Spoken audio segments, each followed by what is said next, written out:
Penso que já conseguimos recuperar o contacto com o professor Santo Silva. Professor, bom dia, obrigado pela sua disponibilidade para nos falar, e a pergunta que eu fiz, e creio que acabou por não ouvir, foi o que é que o levou a pegar neste tema para desenvolver este trabalho que foi agora editado nestes 2 manuais, como faz questão de lhes chamar, professor. Bom dia. Bom dia e obrigado pelo convite. O motivo para estudarmos a relação entre o fogo e estas 2 espécies invasoras tem a ver com a falta de conhecimento que havia até agora relativamente a essa relação, porque normalmente quem se especializa em fogo só estuda fogo e quem se especializa em invasoras só estuda invasoras. E, na verdade, o nosso país tem uma situação muito particular em que os 2 fenómenos têm uma importância muito grande, maior do que em qualquer outro país da Europa, eu atrevo-me a dizer. Portanto, somos um país em que há mais incêndios em toda a Europa e somos provavelmente o país onde há mais espécies invasoras lenhosas. E de todas as espécies invasoras que nós temos, as acácias, e nós estudamos só uma espécie de acácia, mas eu sei que o nosso estudo é válido para a maior parte das acácias, porque elas comportam-se de forma mais ou menos semelhante. E depois uma outra espécie que é menos conhecida pelas pessoas, mas que infelizmente, provavelmente as pessoas vão conhecer cada vez mais, que é a áquia picante, que é um arbusto extremamente picante que foi trazido da Austrália e que faz lembrar, as plantas pequenas fazem lembrar um pinheirinho, e as plantas mais adultas, enfim, não têm assim nenhuma planta nativa que se assemelhe, mas basta tocarem para saberem logo o que é, porque é extremamente picante. E tem-se vindo a expandir também em várias regiões do centro e do norte, e quanto mais arde, de facto, mais estas 2 espécies se expandem. Quando diz picante é porque elas picam mesmo, não é? Não é uma questão de sabor, é mesmo uma questão de sentir na exatamente, não é uma questão de spicy, é mesmo uma questão de picar ao toque, porque as agulhas são muito rígidas mesmo, não é? Portanto, e picam de facto, não é? Quem nos estiver a acompanhar através do Facebook, nós vamos tentar mostrar aquilo que acabou de dizer, porque no fundo é difícil efetivamente dias de escrever, e parecem mesmo pequenos picos à nossa espera, já estão agora visíveis no nosso Facebook. Mas eu peço desculpa pela interrupção, professor. É isso mesmo, exatamente. Sim. Estava-me a falar então desta relação e que o levou no fundo a fazer este estudo, e que esta é uma praga relativamente recente, é esta da áquia picante? Digamos que a expansão é recente, a introdução da espécie no nosso país é bastante mais antiga. Estas espécies foram introduzidas porque eram úteis de alguma forma, por exemplo, a áquia picante, porque era bom e é, para fazer sebes vivas. São sebes em que nós não precisamos pôr arame farpado, pomos a áquia e ninguém entra, porque de facto aquilo impede a passagem de pessoas e mesmo de animais, não é? Agora, tem sido sobretudo com este regime de incêndios que temos tido nas últimas décadas que a áquia se tem vindo a expandir, e a acácia também em grande medida. Eu já agora posso explicar porque é que se expandem. A acácia produz sementes que vão caindo e se vão armazenando no solo, e são sementes, como acontece com a maior parte das leguminosas, são sementes duras que resistem ao calor, ou seja, o fogo não mata a semente, antes pelo contrário faz quebrar aquela casca dura e permite que depois do fogo a semente germine assim que haja condições de umidade no solo para que isso aconteça. E no caso da áquia, dizemos que tem um banco de sementes também, mas as sementes não são depositadas no solo, ao contrário da acácia, são armazenadas na copa, em frutos. Portanto, se virem uma áquia adulta, conseguem ver frutos que são umas espécie de bolas lenhosas, que fazem lembrar até o fruto dos ciprestes.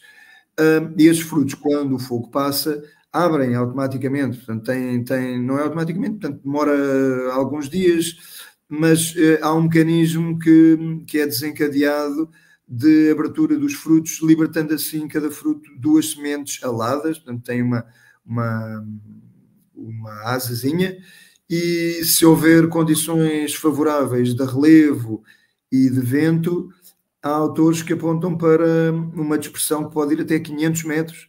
Ou seja, nós às vezes vemos estas áqueas isoladas no meio de nada. De onde é que isto veio? Pode simplesmente ter voado a partir de um outro povoamento que nós não estamos a ver, e basta um único indivíduo para depois passar um fogo, poder espalhar essas sementes novamente por um raio semelhante, e é assim que a espécie se vai expandindo. Ou seja, o fogo tem aqui duas componentes negativas e nefastas. Uma delas é queimar aquilo que não devia, e outra é permitir a propagação, no fundo, destas invasoras, e que vai dificultando cada vez mais, até porque ainda ninguém conseguiu descobrir como é que há de eliminar, por exemplo, e eu sei que tem feito vários estudos, aliás, o próprio professor acabou de dizer que há pessoas que estudam só as invasoras, há pessoas que estudam só o fogo, e nunca esta mistura explosiva, deixe-me utilizar esta expressão, porque no fundo acaba por ser o grande propagador das invasoras pela nossa região. Porquê mais norte e centro e não tanto para sul, professor? Há aqui algum causa e efeito? Ou é mais... Tem a ver com o tipo de utilização do solo que se faz, não é? Portanto, as acácias, diga-se que foram expandidas em boa parte por a ação dos próprios serviços florestais, no tempo do Estado Novo, em que se acreditava que eram benéficas para estabilizar as dunas, para estabilizar as encostas, inclusivamente da antiga Junta Autónoma de Estradas, para estabilizar taludes de estradas. E isso aconteceu sobretudo no centro e norte, onde houve as grandes ações de arborização dos serviços florestais do Estado, não é? E há aqui também, mas há aqui um outro aspecto, para além de ter sido uma zona preferencial de introdução, o clima tem um papel muito importante, porque no centro e no norte existem condições de umidade, nomeadamente precipitação, que facilitam bastante o crescimento e a expansão e o estabelecimento destas espécies. E, portanto, estes dois fatores em conjunto, por um lado, melhores condições climáticas, e por outro lado, terem existido maiores introduções no centro e no norte que no sul, fazem com que o problema seja, de facto, bastante maior no centro e no norte. Professor, e o que é que se pretende com estes manuais? São manuais técnicos? São manuais de trabalho? Sim. Pronto, então nós, aliás, para as pessoas que nos ouvirem e que quiserem adquirir, podem fazê-lo de duas formas, de forma completamente gratuita, porque isto foi financiado por um programa que foi o PDR 2020, na sua linha grupos operacionais, e portanto então as pessoas podem aceder ao site da ESAC, ir à página de investigação e de projetos, e têm lá no fundo os links para aceder a estas publicações e a outras também. Ou então podem dirigir-se, se quiserem ter as publicações em papel, podem dirigir-se à Escola Superior Agrária. Eu vou deixar alguns exemplares junto ao posto de telefonista na Escola Superior Agrária para distribuir às pessoas que estiverem interessadas em adquirir. E então, indo para o objetivo, uma delas é um manual técnico para técnicos, a outra é uma publicação de divulgação para o grande público, portanto, para um público não especializado. O manual pretende fazer várias coisas. Por um lado, mostrar a relação entre o fogo, quer o fogo de inverno, o fogo que se utiliza para gestão, quer o fogo de verão, ou seja, os incêndios, e o papel que este fogo pode ter na expansão das espécies invasoras. Mas também tenta, com base nos trabalhos de investigação que nós fizemos, apontar soluções para o controle destas espécies. No caso da acácia, nós chegamos à conclusão que as técnicas tradicionais que se utilizam de cortar ou mesmo de queimar acaciais não resultam de forma nenhuma. E, portanto, aquilo que resulta são técnicas bastante mais elaboradas, que implicam controlar a sombra e utilizar espécies nativas para, a pouco e pouco, ir dominando o acacial, e isso é descrito no manual.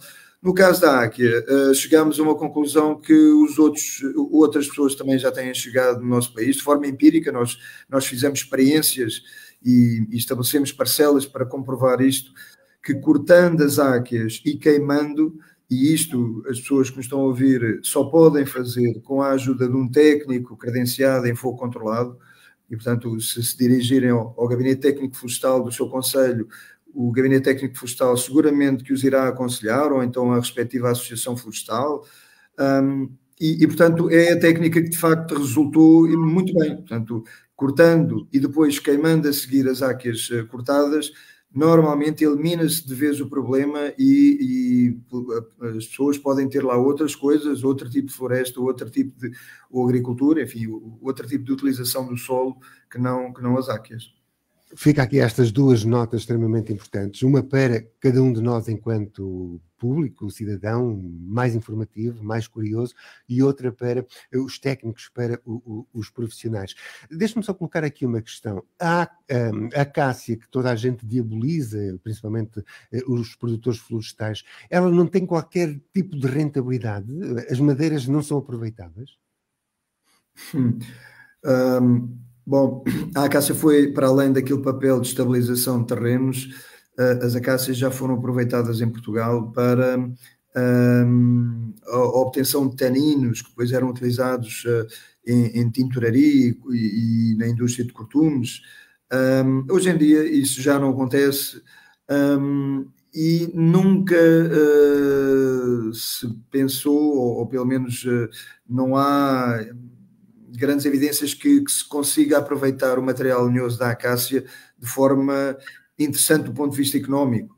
É uma madeira que não tem um grande poder calorífico, é uma madeira que não tem grandes características em termos tecnológicos para construção, tirando uma outra espécie. Há uma espécie que é a acácia austrália, que essa sim consegue desenvolver troncos direitos e às vezes com grande diâmetro, de onde se consegue fazer alguma utilização. Mas temos que ver que se começarmos a explorar as acácias, elas vão se expandir ainda mais no país, não é? Porque depois, para além daquelas que se expandem naturalmente, ainda vamos ter as pessoas a cultivar acácias, o que é, neste momento, proibido por lei, mas... por exemplo, o eucalipto também, em algumas situações, tem comportamento invasor, também promovido pelo fogo, e é uma espécie amplamente cultivada no país porque tem interesse económico.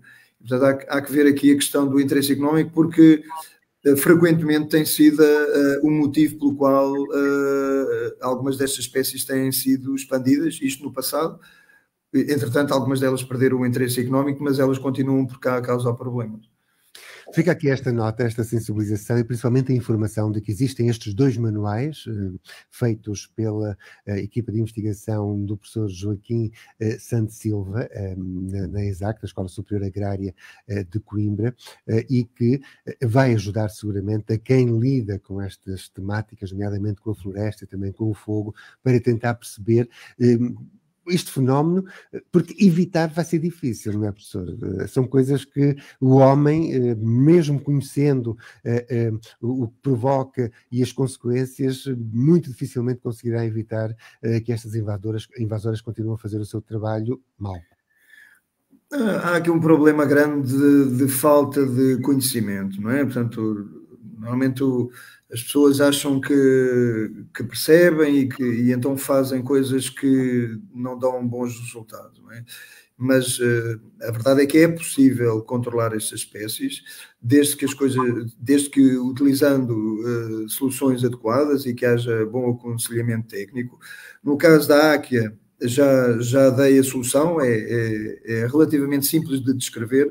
No caso da acácia não é tão simples, mas eu convido os ouvintes a visitarem uma quinta em Vila Nova de Poiares, que é a Quinta da Moenda, que é gerida pela Liga para a Proteção da Natureza, onde se conseguiram converter galerias ripícolas ao longo da Ribeira de Poiares, que eram acaciais densos impenetráveis atualmente em vegetação nativa, onde se pode passear agradavelmente e, portanto, em que a paisagem não tem nada a ver com aquilo que foi anteriormente. Portanto, convido então as pessoas a visitarem a Quinta da Moenda em Vila Nova de Poiares e falarem com o gestor da LPN que tem feito a gestão desta área, que chama-se Samuel Vieira, e portanto pode mostrar no local como fez enfim, aconselhar as pessoas que estiverem interessadas. Professor, um bom dia para si e obrigado por este bocadinho. São quase 8 horas da manhã, tivemos a conversa com o professor Joaquim Santo Filipe, professor investigador da ESAC, lá estou eu com o Filipe, é Silva,